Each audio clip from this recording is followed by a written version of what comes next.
Hello everyone, আমি সোমার সংসারের নতুন একটি ব্লগে আপনাদেরকে অনেক ভালোবাসা। দেখুন, সকালবেলায় ওই মিনিট 5 মতো সময় করে ভাইকে দুটো স্টেপ শিখিয়ে দিচ্ছে। আর এদিকে আমি রান্নাঘরে চলে এসেছি, একটু সময় নেই, ওরা স্কুলে যাবে। অবশ্য রান্না বসিয়ে দিয়েছি। আর এই যে দেখুন, গতকাল এই মাশরুমগুলি নিয়ে এসেছে, 500 গ্রামের মতো আছে, কিন্তু দেখছি কেমন একটু হয়ে গিয়েছে। আজকে রান্না না করে নিলে নষ্ট হয়ে যেতে পারে।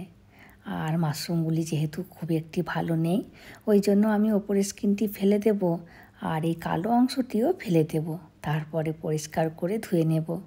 আমি যখনই মাশরুম একটু কেমন হয়ে যায় তো আমি এরকম করে বেছে নিই, তাহলে খেতে ইচ্ছে করে।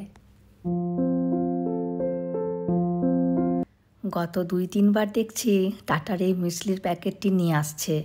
ছেলে মেয়েদের খুব পছন্দ হয়েছে, এমনকি হাজব্যান্ড মাঝে সাঝে বাটি করে নিয়ে টিভি দেখতে দেখতে খায়। খেতে কিন্তু ভালোই। 4-5 দিন হলো ফুরিয়ে গিয়েছে, গতকালই আবার নিয়ে এসেছে।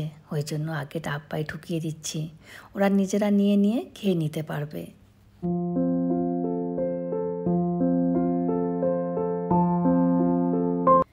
আর এই যে দেখুন, চিংড়ি মাছও নিয়ে এসেছে, 500 গ্রামের মতো আছে, গোটা কিনে বাছিয়ে নিয়ে এসেছে। আর এই যে দেখুন কি বড় বড় সাইজ, আজকে সবগুলোই রান্না করে দেব। আর এখন বার করে রাখলাম ফ্রিজ থেকে, যাতে বরফটা কেটে যায়। আর বাচ্চারা স্কুলে চলে গেলে রান্না করে নেব। আর এদিকে আক্কাও চলে এসেছে। আজকে তামিলনাড়ুর সেকেন্ড আড়ি মাসে শুক্রবার, ওই জন্য দেখুন ফুলের মালা পরে এসেছে। এই আড়ি মাসে যে কোনো 2 দিন নাকি ছুটি নেবে বলছে। আক্কা মন্দিরে যাবে পুজো দিতে, তবে কবে যাবে এখনও বলেনি। আর আক্কা কাজে না আসলে আমাদের সবারই ভীষণ কষ্ট। এদিকে ছেলেমেয়েরাও চলে গেছে স্কুলে, আর এখন ওই 10টার মতো বাজে। আমিও রান্না বসিয়ে দিয়েছি। প্রথমে ছাতুগুলি ভাজা বসিয়ে দেব, তারপরে মাছ রান্নাটা করে নেব। এবার চিংড়ি মাছগুলিকে হালকা করে ভেজে নেব। আর মশলা বলতে ওই নারকেল, কাঁচা লঙ্কা আর সর্ষেকে ভালো করে বেটে ছেঁকে নেব। আর আজকে একটিবার নিচে তেলেগু প্রতিবেশীদের বাড়িতে যেতে হবে। গতকালই ফোন করেছিল 12টার মধ্যে যেন একটিবার ওদের বাড়িতে যাই। কী সব নাকি নিয়ম টিয়ম আছে, ওই জন্য তাড়াতাড়ি রান্না বসিয়ে দিলাম। এখনও আমি সকালে জলখাবার খাইনি, ওই চা দিয়ে 2টি মুড়ি খেয়েছিলাম। ব্যাস, মশলা রেডি। আর এদিকে মাছটাও হালকা করে ভাজা হয়ে গিয়েছে। এবার এই মশলাটা দিয়ে দেব, আর ওই একটু হলুদ আর একটু গুঁড়ো লঙ্কা দেব। ব্যাস, হয়েও গিয়েছে। আর দেখুন কি সুন্দর দেখতে হয়েছে, আর খেতেও কিন্তু দারুণই হয়েছিল। সর্ষে নারকেলকে ছেঁকে রান্না করলে খেতে বেশি ভালো লাগে। আর এমনিতেই চিংড়ি মাছ যেমন করে রান্না করা হোক না কেন, খেতে ভালোই লাগে। আর হাজব্যান্ডের চিংড়ি মাছ ভীষণই পছন্দের, অন্য কোনো মাছ খেতে চায় না, এমনকি ইলিশ পর্যন্ত না। যাই হোক, আজকে রান্না করেছি ওই ছাতু ভাজা আর এই মিক্স ভেজ। আর আজকের আমার সকালের এই জলখাবার পেয়ারা আর এই নারকেল। সকালে ওই একটু চা দিয়ে মুড়ি খেয়েছিলাম, ওই জন্য আর কিছু খেতে ইচ্ছে করছে না। এদিকে দেখুন আবারও আক্কা চলে এসেছে। সকালে একটিবার এসে বাসন ধুয়ে আর জামা কাপড়গুলি ছাদে মিলে দিয়ে গেছে। এবার ঝাঁট দিয়ে ঘর মুছে, গ্যাস ওভেন ওই সব মুছে দিয়ে চলে যাবে। আমিও এবার রেডি হয়ে প্রতিবেশীদের বাড়িতে যাব। এখন প্রায় 11:30 মতো বাজে। আক্কা এক্ষুনি জিজ্ঞাসা করছিল কখন যাবে ওদের বাড়ি, ওরা নাকি আমার জন্য ওয়েট করছে। ওরা আজকে আবার মন্দিরেও যাবে। যাই হোক, চলুন রেডি হয়ে নিই। বেরিয়ে পড়েছি, একটু দেরি হয়ে গেল। রান্না বান্না করে বেরোতে একটু দেরি তো হবেই।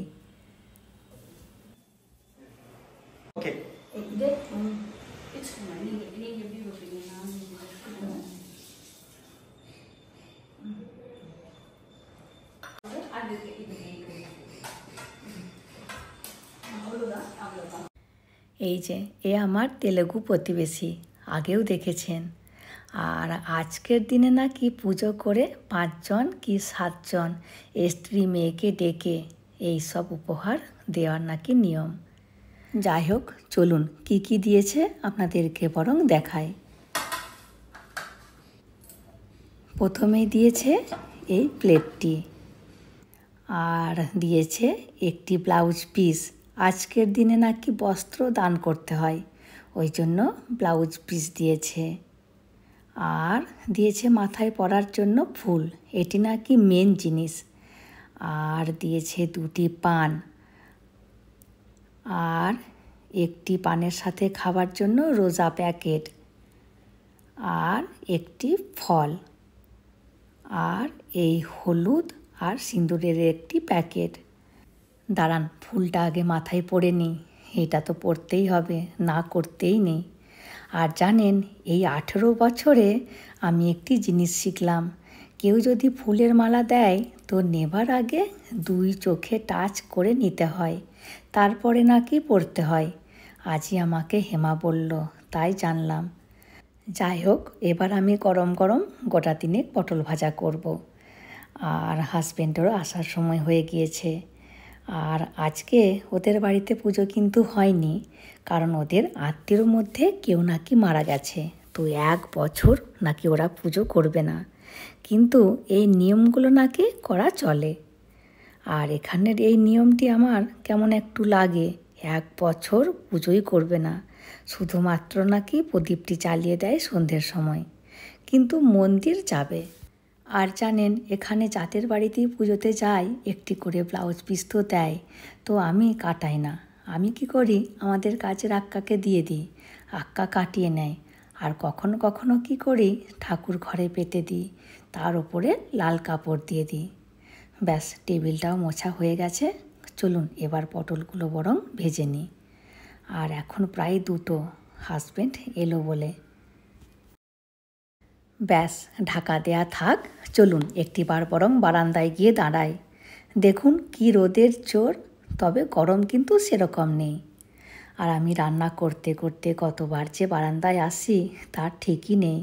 খুব ভালো লাগে, রাস্তায় কত লোকজন আসা যাওয়া করে, একা একা লাগে না। ব্যাস, হয়ে গেছে পটল ভাজা। আর গরম গরম পটল ভাজা খেতে কিন্তু ভালোই লাগে। এখন তবু তো পটল পাওয়া যাচ্ছে, কিন্তু আগে পাওয়া যেত না। ওই দেশ থেকে যখনই নিয়ে আসা হতো তখনই খেতে পেতাম। আর হাজব্যান্ডের কি কাণ্ড কারখানা দেখুন, এত কিছু রান্না করেছি, আবার নিয়ে এসেছে বিরিয়ানি। তামিলনাড়ুর সবচেয়ে বড় দোকানের বিরিয়ানি, খেতে কিন্তু খুব টেস্টি হয়। আর অনেকটা করেও দেয়ও, 1 কিলোর মতো আছে, আমাদের 3 জনের খুব ভালোভাবে হয়ে যাবে। আজকে হাজব্যান্ড একটিবার গান্ধীপুরাম গিয়েছিল, তো বিরিয়ানির দোকানের পাশেই নাকি কিছু একটি কাজে গিয়েছিল, তো আমরা যেহেতু বিরিয়ানি খেতে ভালোবাসি ওই জন্য নিয়ে চলে এসেছে। তবে এবেলা খাবো না, ওবেলা 3 জন মিলে একসাথে বসে বরং খাওয়া যাবে। আর এই যে দেখুন, বিরিয়ানির সাথে দিয়েছে ব্রেডের হালুয়া, রায়তা আর বেগুনের একটি সবজি। আর হাজব্যান্ড তো বিরিয়ানি খায় না, বেগুনের তরকারি আর ব্রেডের হালুয়াটি একটু খাবে। যাই হোক, গতকাল মেয়ে ওর বান্ধবীর জন্য এটি বানিয়ে আজকে নিয়ে গেছে। দেখতে লাগছে রেডিও, কিন্তু এটি একটি বার্থডে গ্রিটিং কার্ড। কার্ডের মধ্যে একটি খুব সুন্দর মেসেজও লিখে রেখেছে। দাঁড়ান, ওকে দেখাতে বলি, তার সাথে পড়ে শোনাতেও বলি। মাকে ভালো লাগবে? হ্যাঁ, ভালো হয়েছে। এই তো পিছনটা স্টিকার দিয়েছি, ডোরেমন স্টিকার। হ্যাঁ দিয়েছিলাম, দেখো নি? এটা কি রেডিও বানিয়েছিস? হ্যাঁ, রেডিও পেস্ট করেছি। এরকম থাকবে এটা, এরকম করে খুলবে। আমি আরো কিছু চিটাবো। আচ্ছা, ও এইখানে এটা গিফট, আর এখানে আমি ওর জন্য কিছু লিখেছি। কি লিখেছিস বল? না না না, একটু বল না মা please. May all your wishes and dreams come true. May God bless you for eternity. You are a really very good and pure soul. Thank you for everything. বেশ ভালোই কিন্তু বানিয়েছে বলুন। আবার গতকাল ওর বাবার সাথে যেয়ে এই কানের জোড়া কিনে নিয়ে এসেছে। বলছে শুধু কেন কানের দেব, তার চেয়ে বরং একটি গ্রিটিং কার্ড বানিয়ে দিই। যাই হোক, আর পরের বারে দেবরাজের নাচের কম্পিটিশনের ভিডিওটি দেব। তাহলে ভিডিওটি আজকের মতো আমি এখানেই শেষ করছি। চলে আসবো পরের ভিডিওতে।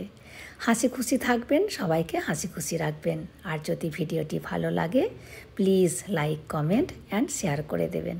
আর অতি অবশ্যই সাবস্ক্রাইব